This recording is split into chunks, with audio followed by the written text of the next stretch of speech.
Ada kontras antara perlengkapan senjata Allah dan tipu muslihat iblis. The best-nya mungkin dulu katakan itu ya. Kenapa? Karena yang ketujuh yang tidak dapat dilihat dan tidak dapat dijamah ini tidak ada dalam perlengkapan senjata tersebut. Karena itu adalah doa. Doa yang tidak dapat dilihat dan tidak dapat dijamah. Itu setelah Yesus pergi ke surga. Maka di dalam nama Yesus itulah diberikan kepada murid-muridnya, diberikan kepada saudara dan saya. Ini ajaran Alkitab sudah menyatakan apa yang harus Anda yakini, apa yang Anda harus percayai.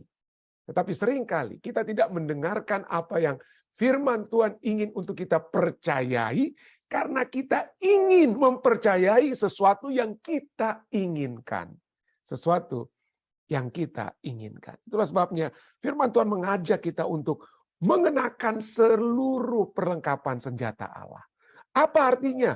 Apa artinya mengenakan seluruh perlengkapan senjata Allah?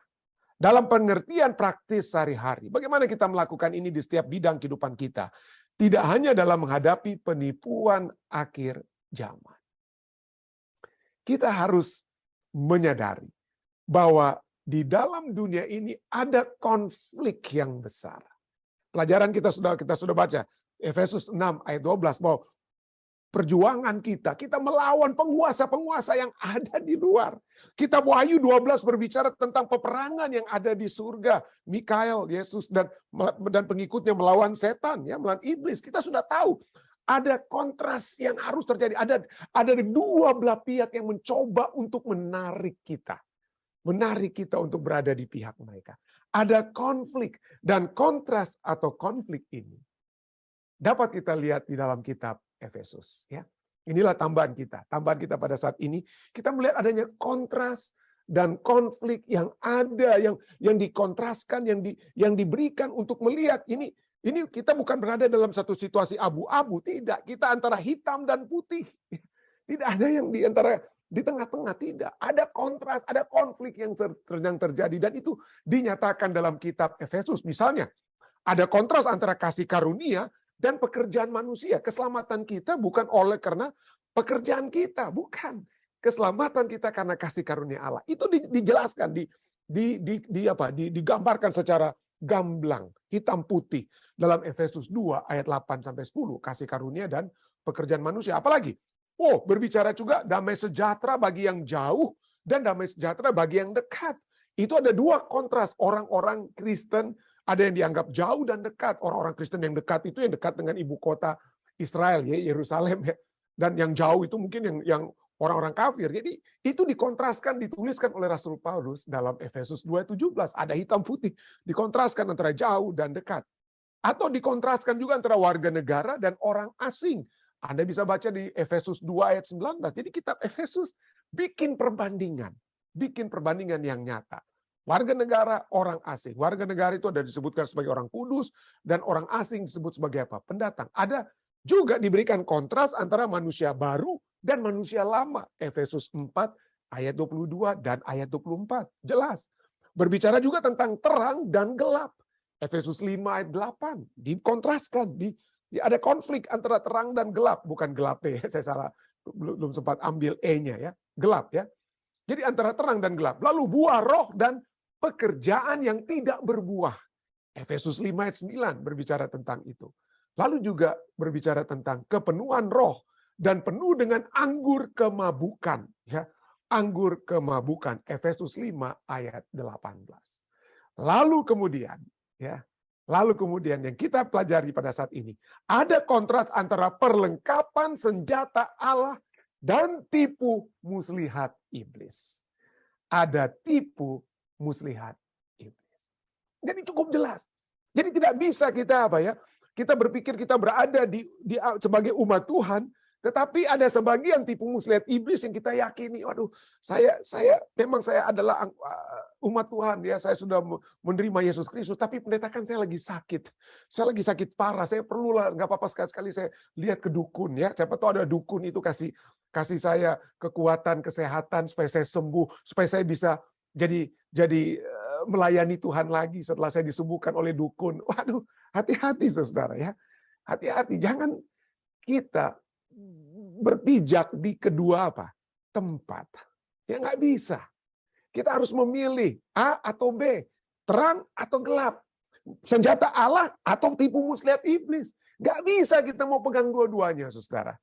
Iblis memiliki tipu muslihat yang begitu hebat. Itulah, ini Efesus 6 ayat 10-11. Akhirnya, hendaklah kamu kuat di dalam Tuhan, di dalam kekuatan kuasanya. Kenakanlah seluruh perlengkapan senjata Allah, supaya kamu dapat bertahan melawan tipu muslihat. Tipu muslihat iblis. Kata tipu muslihat itu, di dalam bahasa Inggris, Alkitab bahasa Inggris digunakan kata trik. Trik-triknya setan, taktiknya setan. Wiles atau scheme, skema-skemanya itu dari kata metodeia. Bahasa Greek-nya metodeia yang berarti kelicikan dan penipuan. Ya. Nah, kata metodeia dari kata akar kata bahasa Inggris kata metode, ya, method, ya, kata method. Ya. Jadi akar kata bahasa Inggris method itu metodeia. Itu adalah metode yang dapat diprediksi atau yang sudah disiapkan, yang digunakan untuk melakukan kejahatan, untuk membuat tipu daya yang dibuat dengan baik. Untuk dalam kasus ini, tipu muslihat itu adalah apa yang digunakan untuk kejahatan, tujuan jahat, untuk tipu daya, untuk menipu umat Tuhan. Itulah metodenya setan. Kita harus bertahan melawan metode kelicikannya setan. Kenapa? Karena setan itu tukang tipu, saudara. Dia tukang tipu. Setan itu tukang tipu. Alkitab sudah sangat jelaskan setan itu tukang tipu, tukang putar balik. Ya, makanya saya selalu katakan ya, istilah setan putar itu ya karena setan itu suka putar-putar balik ya. Tukang tipu dia. Setan tukang tipu. Yohanes 8:48 ayat 44 katakan apa? Iblislah yang menjadi bapamu dan kamu yang melakukan keinginan-keinginan bapamu. Ia adalah pembunuh manusia sejak semula dan tidak hidup dalam kebenaran. Sebab apa? Sebab dalam dia tidak ada kebenaran. Apabila ia berkata dusta, ia berkata atas kehendaknya sendiri. Sebab ia adalah pendusta dan bapa segala pendusta.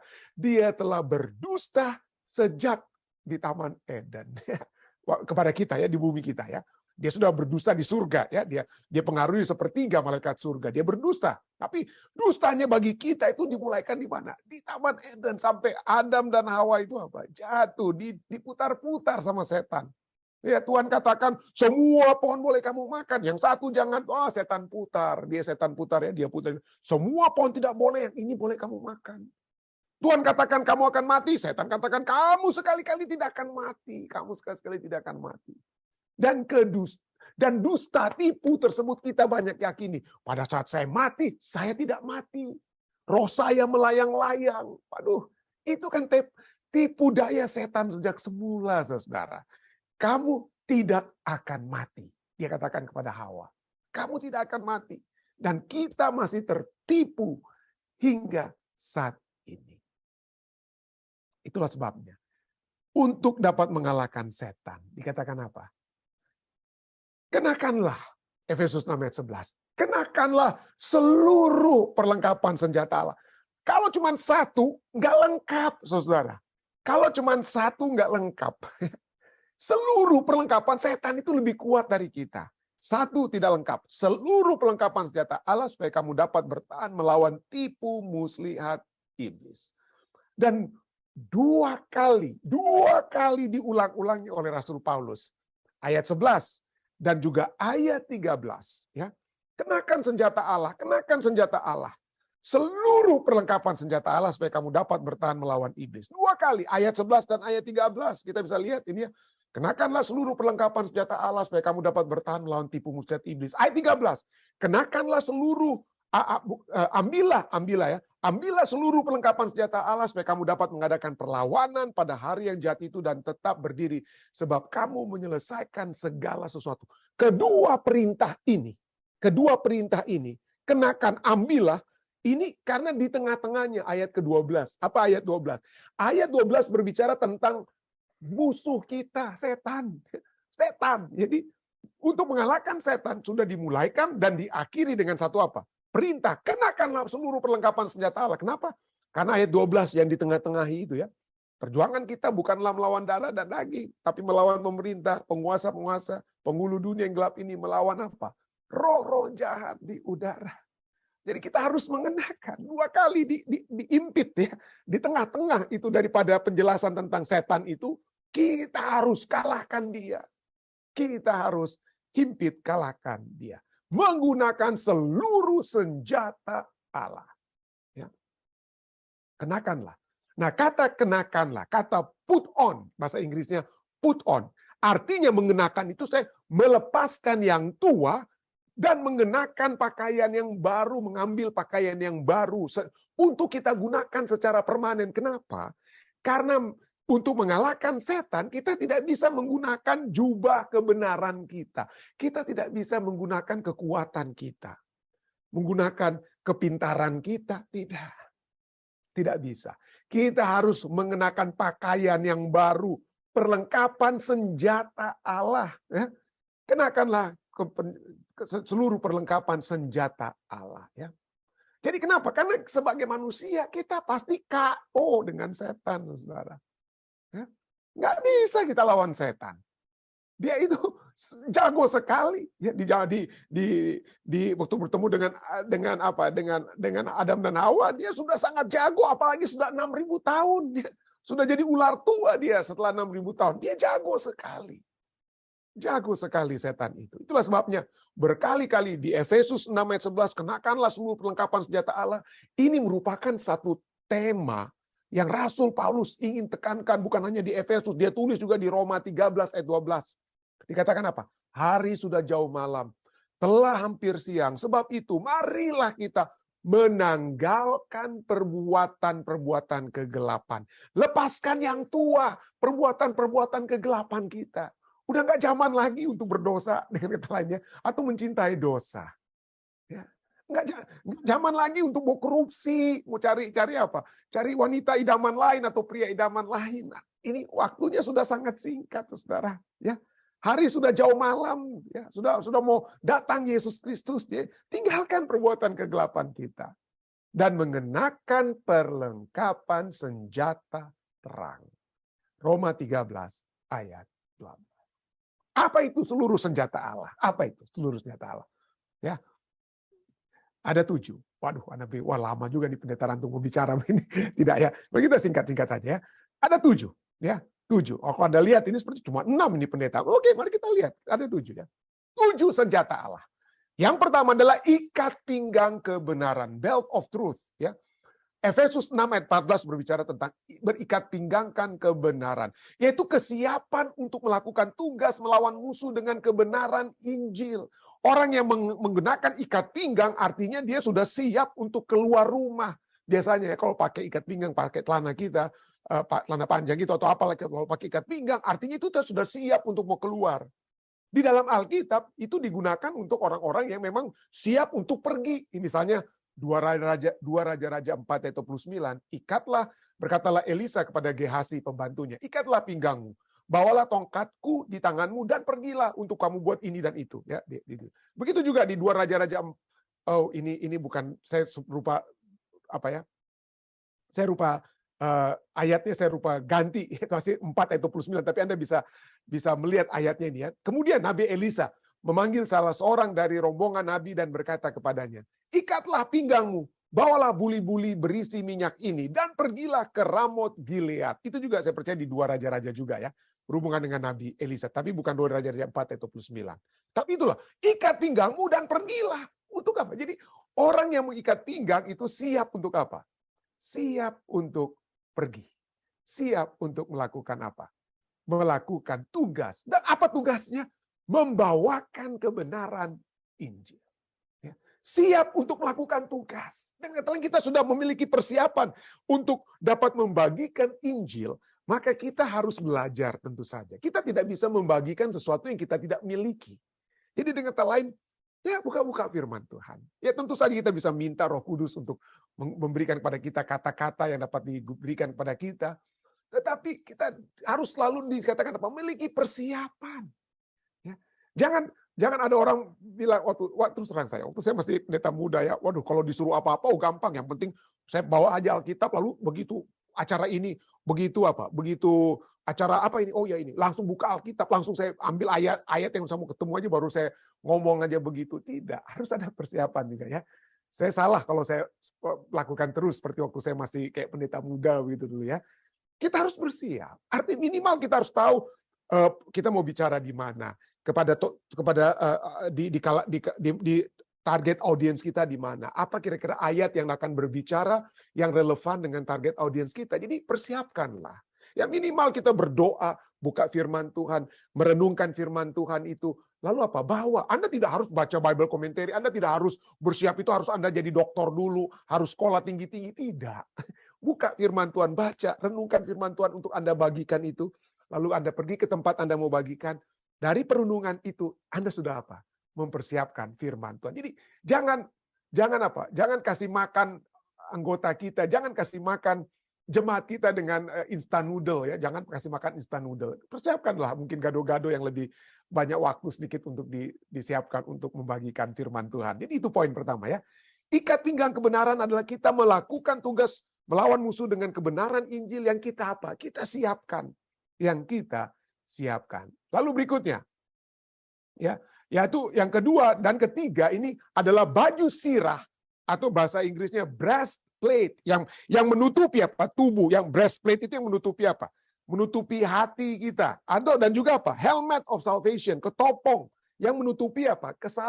Kepala kita, bukan tapi kepala kita. Jadi baju sirah keadilan atau bahasa Inggrisnya righteousness, berbaju sirahkan kebenaran juga sebenarnya, righteousness juga kebenaran Kristus ya. Dan ketopong helmet keselamatan, Efesus 6 ayat 14 dan Efesus 6 ayat 17.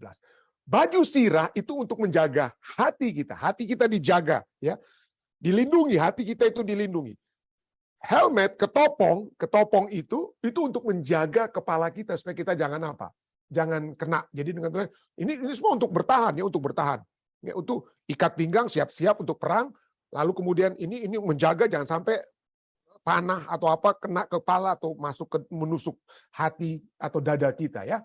Jadi itu dia, menjaga hati dan menjaga apa? Kepala. Dan inilah yang digunakan ya. 1 Samuel 17 ayat 38. Saul misalnya dia mengenakan baju perangnya kepada Daud. Apa itu? Ditaruhnya ketopong tembaga di atas kepala Daud dan dikenakannya baju sirah kepadanya. Kenapa? Ya karena Raja Saul pikir ya kalau melawan Goliat supaya kalau dihajar kepala Daud atau dadanya mau ditusuk minimal ada yang melindungi ya. Jadi itu merupakan bagian daripada apa? Peperangan, ada di dalam peperangan. Jadi righteousness atau kebenaran kita itu yang melindungi kita, yang melindungi pikiran kita. Pikiran kita itu harus dijaga dengan kebenaran Kristus. Ya. Dan jantung kita ya, jantung kita yang mendetakkan diri kita ya, itu harus juga dijaga, diselamatkan oleh keselamatan Yesus. Dengan kata lain, di mana pikiran kita, di mana hati kita mengarah. Kalau untuk melawan setan, jangan pikiran dan hati itu dikeluarkan, Tuhan Yesusnya dikeluarkan. Pikiran kita itu ya yang ngeres-ngeres saja maunya yang setan tawarkan. Atau hati kita itu mengarah kepada keinginan duniawi. Jangan, hati-hati. Waktunya sudah tiba. Pikiran kita harus dijaga. Keinginan hati kita itu harus dilindungi dengan keselamatan Yesus Kristus. Yang Yesus sudah berikan kepada kita. Jaga pikiran, jaga kerinduan hati kita. Lalu berikutnya kita lihat adalah yang keempat, adalah kasut kaki. Ya, kasut kaki untuk memberitakan Injil damai sejahtera. Kalau tadi belt itu atau ikat pinggang itu persiapan kita. Sekarang kasut kaki untuk memberitakan Injil damai sejahtera ini yang membuat kita kemudian melangkah. Shoes of peace. Bagaimana caranya kita melangkah untuk memberitakan Injil? Ada orang memberitakan Injil, tentu saja kita membawakan kebenaran. Kadang-kadang orang tersinggung ya, tapi kita kemukakan kebenaran. Bawalah itu dengan kasih, Saudara. Tapi ada orang yang sengaja memang bikin apa ya, bukan untuk membawa orang kepada kebenaran, tapi memang untuk ajak orang berkelahi. Ya, langsung katakan, waduh pokoknya saya tahu ada orang yang seperti itu. Oh, kita harus apa? Kita pada saat kita bawakan Injil ke rantung, kita harus bumi hanguskan. Wah, kita harus bilang sampai orang apa? Sampai bakar orang-orang semua, bumi hangus mereka. Well, Kita bukan untuk membumi angin. Jadi tujuan kita itu membawakan Yesus, bukan untuk bakar orang-orang yang percaya dengan apa roh-roh yang terbang kiri kanan ya. Jangan kita bertujuan supaya mereka kapok, mereka dengar kebenaran kita, biar mereka terbakar-bakar mereka. Hati-hati. Firman Tuhan katakan itu harus kita bawakan in love. Kita memberitakan Injil damai sejahtera. Kita bawakan Yesus. Ya. Yesus dibawakan. Tentu saja seperti saya katakan, kalau orang tersinggung memang ada yang akan tersinggung. Karena itu akan merubah pandangan-pandangan mereka sebelumnya. Tetapi bagi kita tujuan kita bukan untuk bakar-bakar orang. Tujuan kita membawakan Injil damai ya. Yesaya 52:7 katakan apa? Ini beritanya itu apa? Bukan berita untuk menghanguskan orang saja. Yesaya 57:2 katakan apa? Betapa indahnya kelihatan dari puncak bukit-bukit kedatangan pembawa berita yang mengabarkan berita damai. Ya, betapa indahnya kelihatan dari puncak bukit-bukit kedatangan pembawa berita yang mengabarkan berita damai dan memberitakan kabar baik, yang mengabarkan berita selamat dan berkata kepada Sion, Allahmu itu Raja. Jadi kasut kaki kita yang menggerakkan kita itu adalah Injil damai.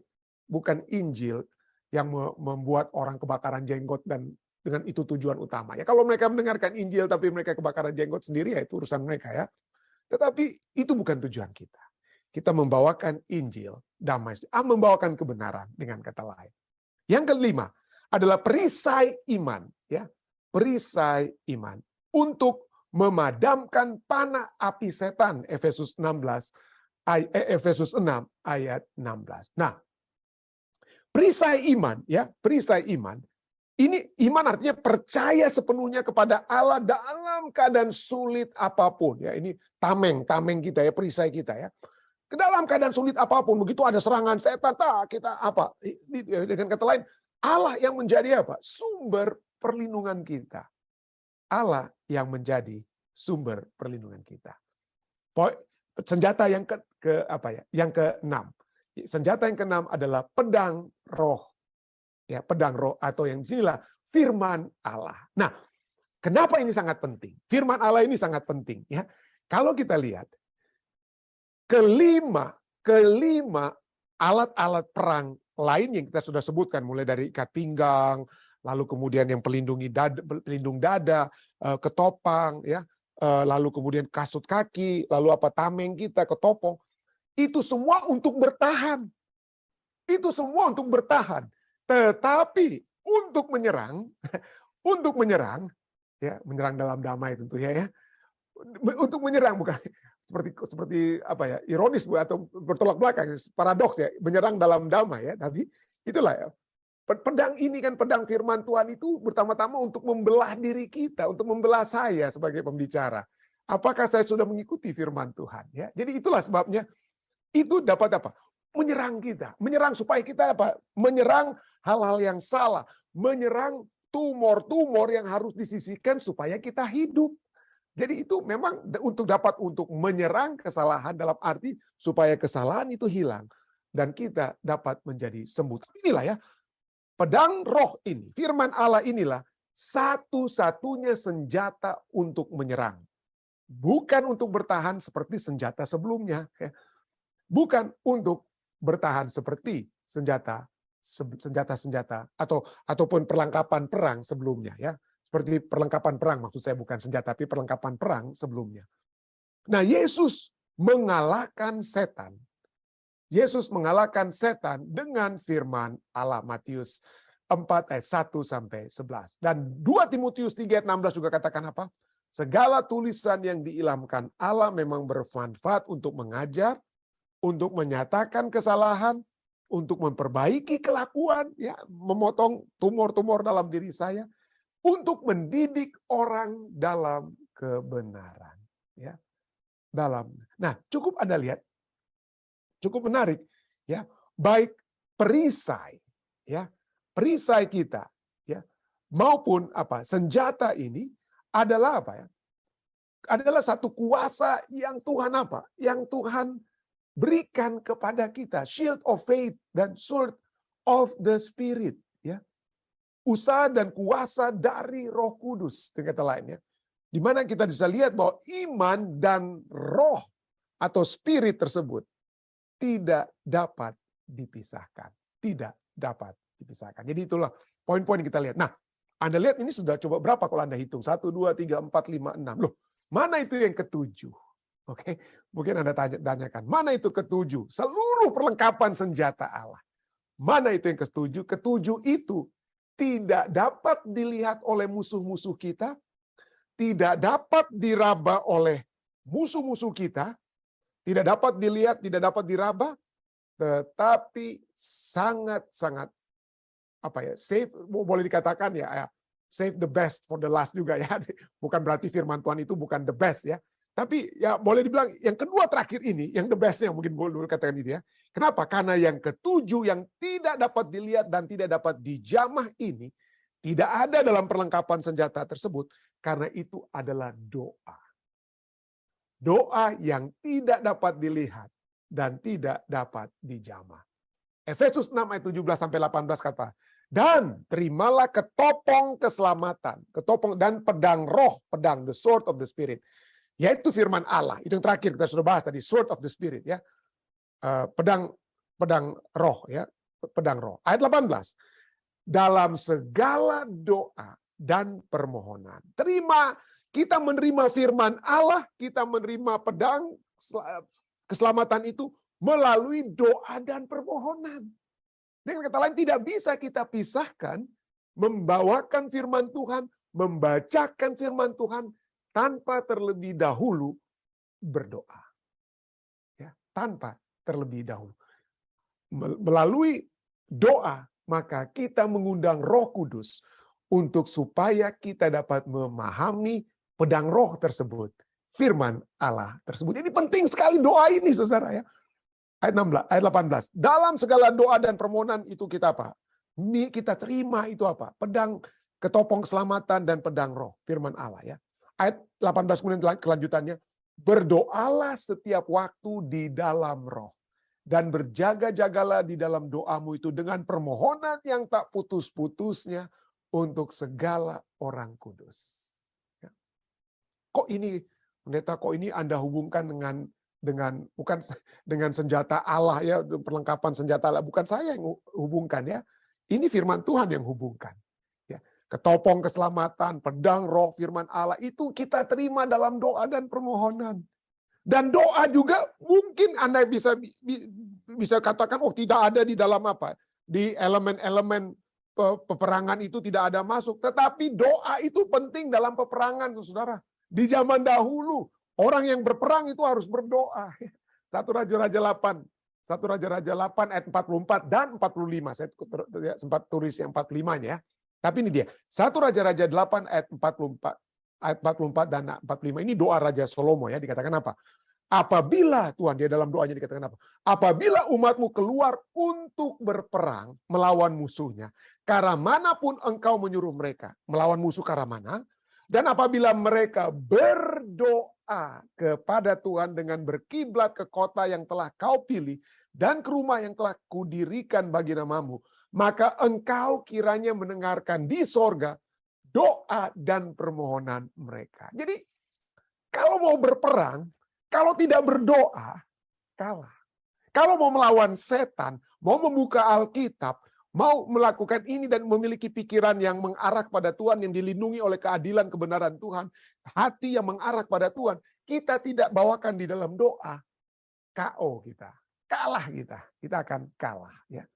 Itulah sebabnya kita harus apa? Berdoa. Dan ini paling penting, 7 senjata Allah yang ketujuh ini sangat-sangat penting. Tanpa senjata yang ketujuh, maka 6 senjata lainnya itu tidak berarti. Tidak berarti. Ya. Pikiran kita, hati kita, firman Tuhan, kalau kita tidak melakukan dalam doa, penting sekali. Itulah penting sekali kita berdoa. Sahabat, lalu saya memulaikan satu seri khotbah di Jemaat Fisdak ya. Ya, the essential of prayer. Jadi pentingnya apa? The privilege, bukan essential, the privilege of prayer. Hak istimewa dari berdoa. Kenapa Tuhan menyatakan ada yang membedakan doa di zaman sebelum Yesus mati dan sesudah Yesus mati dan naik ke surga, atau di zaman sebelum perjanjian baru, perjanjian lama, apa yang membedakan doanya Abraham doanya Daud dengan doa umat-umat Tuhan setelah Yesus naik ke surga. Karena Yesus katakan, apabila aku telah naik, maka berdoalah di dalam namaku. Ya, di dalam namaku. Kenapa? Karena pada saat Tuhan katakan, engkau berdoa di dalam namaku, engkau menggunakan kuasaku, kekuatanku, untuk supaya permohonanmu, doa-doamu itu apa? Di dalam namaku itu dapat apa? Dipenuhi oleh Bapa. Tentu saja doa-doa yang sesuai dengan kehendak Bapa. Tentu saja doa-doa untuk memuji, memuliakan Bapa. Bukan untuk supaya kita dapat menang lotre dan lain sebagainya. Bukan ya. Tapi di dalam nama Tuhan, apa artinya? Tuhan sudah tulis itu cek, dan Tuhan sudah tanda tangani ceknya. Anda tinggal isi jumlahnya itu berapa. Apa saja yang Anda mau minta. Supaya saya dapat memiliki kekuatan melawan pencobaan. Supaya saya dapat berbicara pada saat saya berbicara dengan anggota keluarga saya yang belum mengenal kebenaran.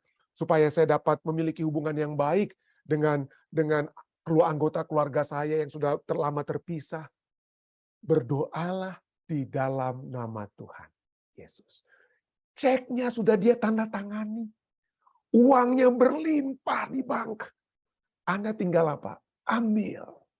Sudah ditandatangani. Itulah sebabnya di dalam nama Yesus sangat penting.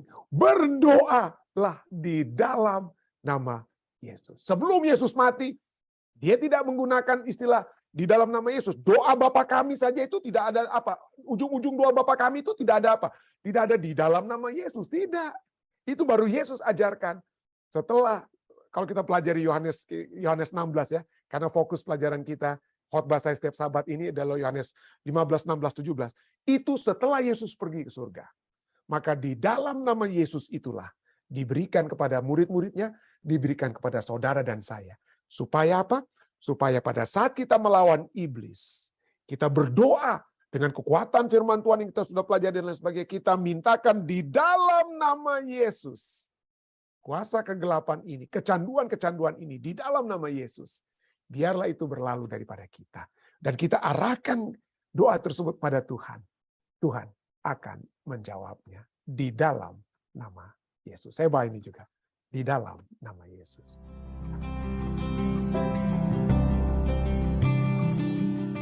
Menarik sekali pelajaran ini. Mungkin ini ada berhubungan dengan apa yang telah terjadi mungkin 2 tahun atau ya 2,5 tahun belakangan ini, oleh sebab begitu banyaknya mungkin orang-orang yang telah beristirahat di dalam Tuhan ya, dan juga oleh sebab adanya oleh sebab adanya pandemik, sehingga kita memiliki satu pelajaran sekolah Sabat yang menyatakan tentang tentang masalah-masalah yang sedang hadapi saat ini, penderitaan, kematian, dan adanya tentu saja pengharapan yang dapat menjadi bahagian kita.